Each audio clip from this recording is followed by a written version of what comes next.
Thinking Aloud. Conversations on the leading edge of knowledge and discovery with parapsychologist Jeffrey Mishlove.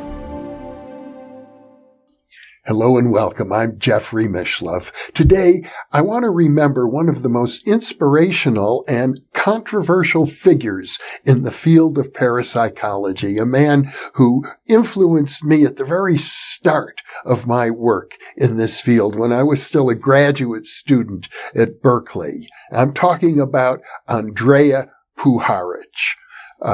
Puharich first came to my attention when I moved to California in 1969, and he had written a book about the sacred mushroom, the Amanita muscaria mushroom, and which is a psychedelic mushroom. And he reported having discovered them growing near a property he had in Maine, in the state of Maine.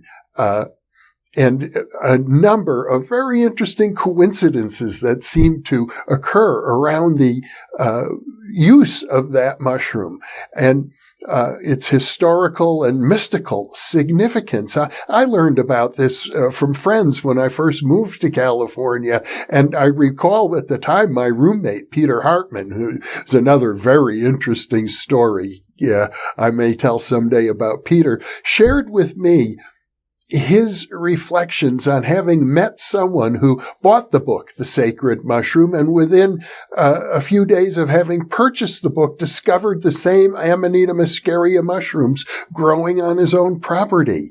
So from the very beginning, Puharich had this reputation as being something of a magician, so a magical person, a magic man. And he was also well known in the early years for having written the book Beyond Telepathy. It's actually one of the best books about telepathy, to my knowledge, ever written. He had a very simple theory, which is that telepathic transmission occurs when we are emotionally aroused. I believe he would say in an adrenergic state. Now, Puharich was a professor of surgery at New York University, a very esteemed doctor with, I think, 50 patents to his name. And so telepathic transmission occurs in this aroused state. Telepathic reception occurs in a relaxed state. He called that the cholinergic state.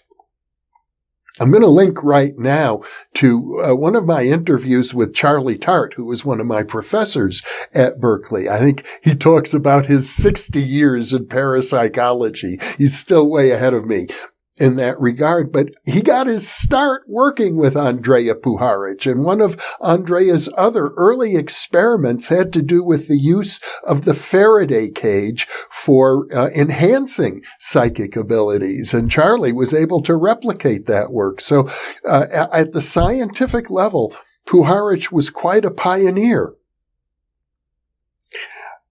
In 1973, I moved into the Institute for the Study of Consciousness in Berkeley at the invitation of the founder, Arthur Young, the inventor of the Bell helicopter.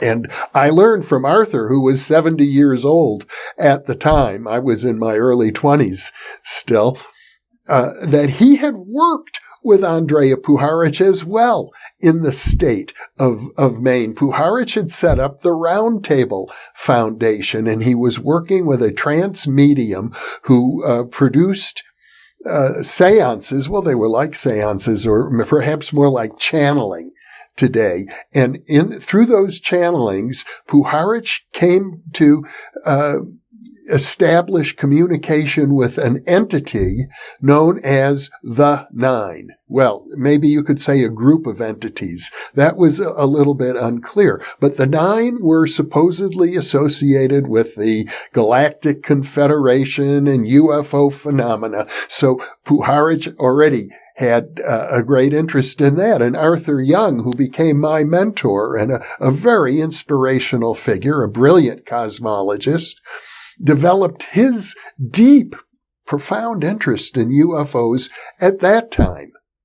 Puharich seemed to show up just about everywhere.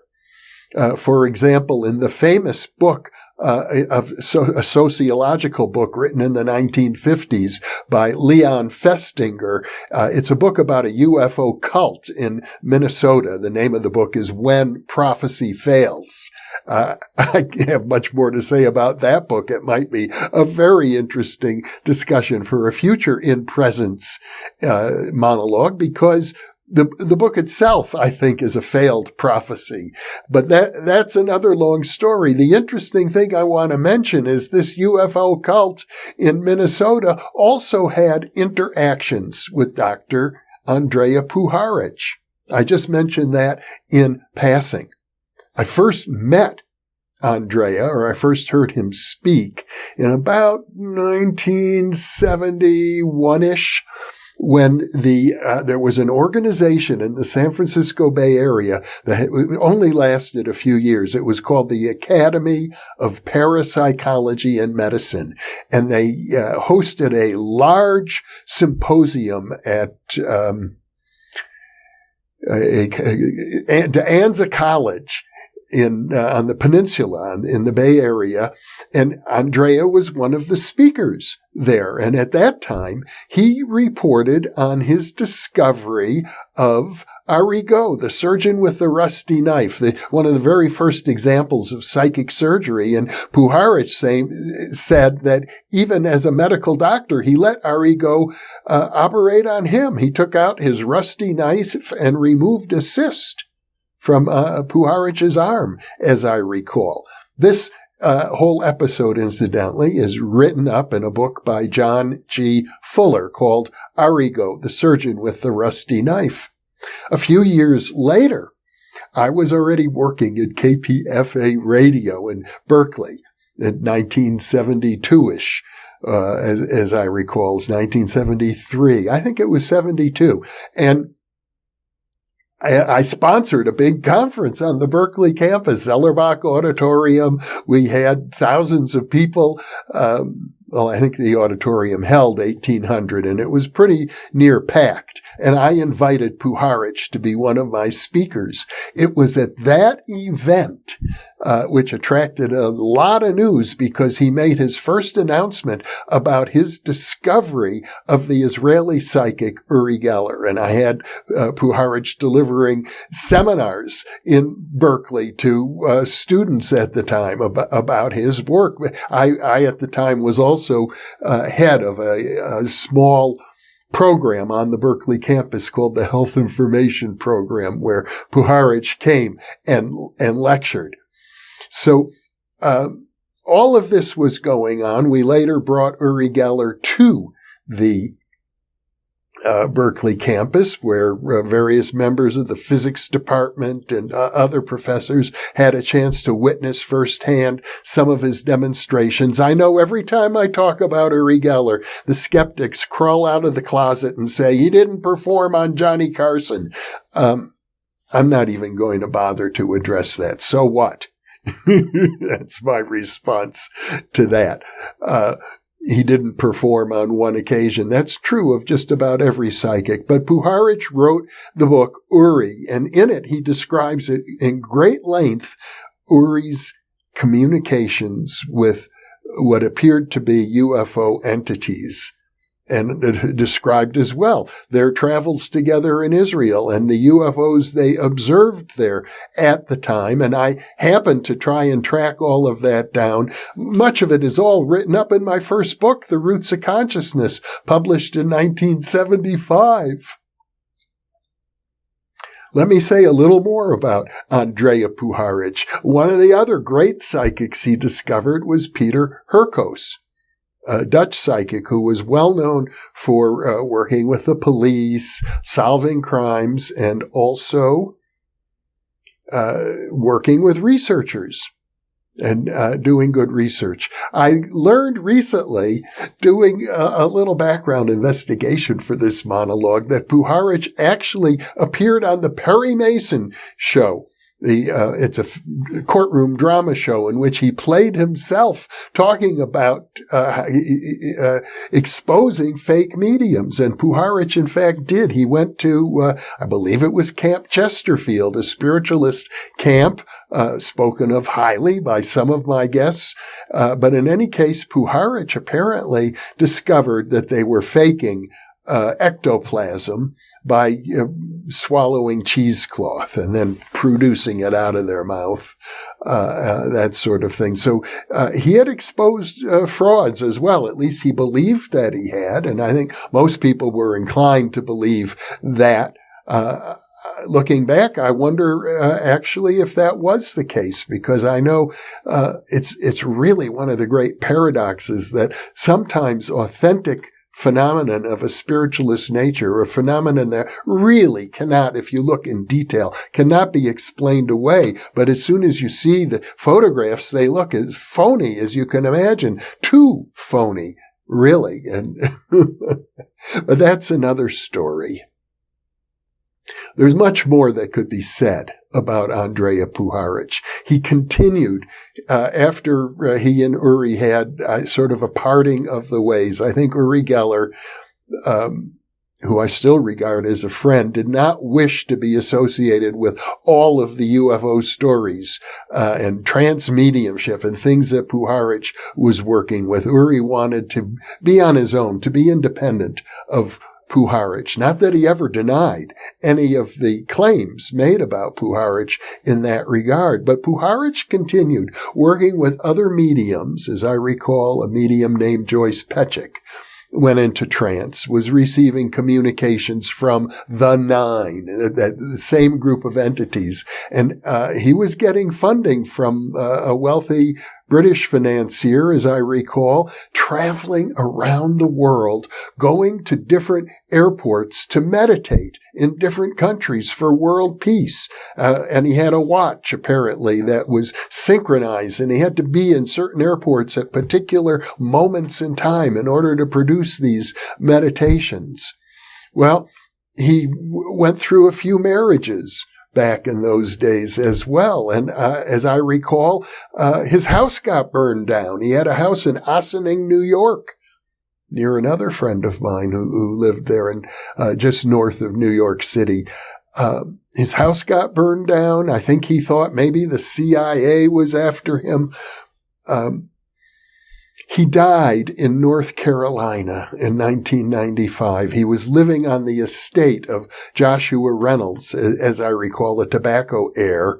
And my friend Elizabeth Rauscher, who's been interviewed on this channel several times, was with him at the time of his death. They were all living there on the Reynolds estate together. As she explained it to me, he practically died in her arms.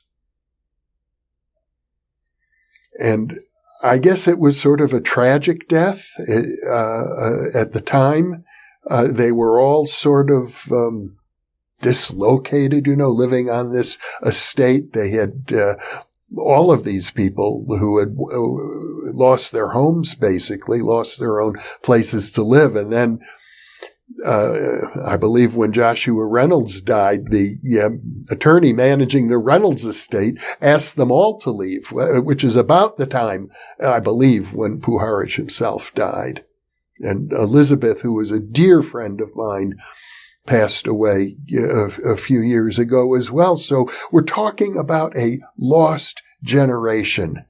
But I can say this, Puharich was a big inspiration to me and a supporter of my work. When I was just a graduate student, he gave me a copy of his book, Uri, and inscribed it in a beautiful way. He said he knew I had a glorious career ahead of me. And maybe he was right, because I have to say I do feel like I'm so blessed to be able to do what Joseph Campbell has recommended to the viewers of the original Thinking Aloud series: follow your passion.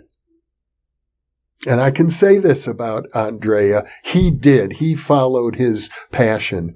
There's much more that could be said about him. He worked with military intelligence. He was involved in some of the early LSD experiments, I think sponsored by military intelligence. They were very interested in his sacred mushroom work, as a matter of fact, back in the 1950s.